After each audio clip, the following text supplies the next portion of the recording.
all this legislation that is being pushed through the Ohio legislature. The legislation that, Deidra, that you testified against yesterday, and got that reaction from members of the committee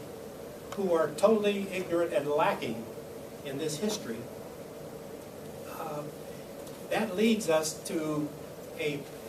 situation in which we are beginning to line up, the state of Ohio is beginning to line up on the wrong side of history. We are lining up with the Ross Barnetts,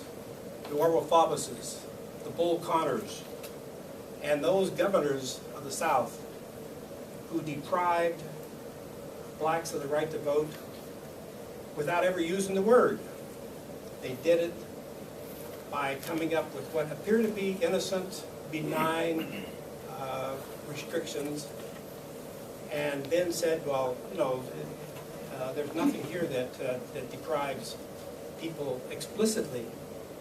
of their right to vote, but the effect of this legislation does, and the courts have held consistently that this doesn't. And then what we've also seen, in order to try to get at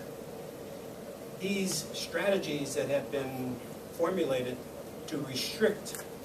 and depress the votes of minority people,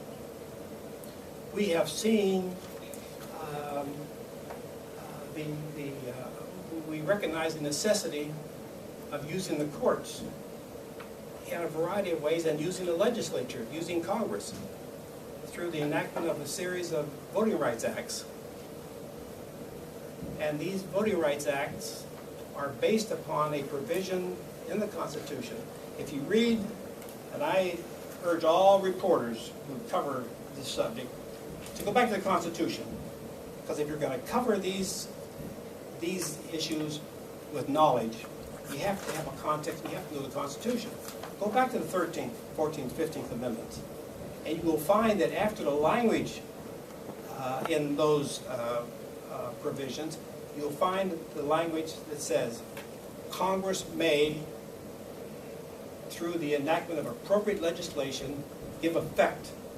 to these provisions. So that's the basis on which Congress passed a series of voting rights acts to make it possible for the persons whose rights have been affected by these schemes to overcome the various programs that have repressed, suppressed, and intimidated people from the right to vote.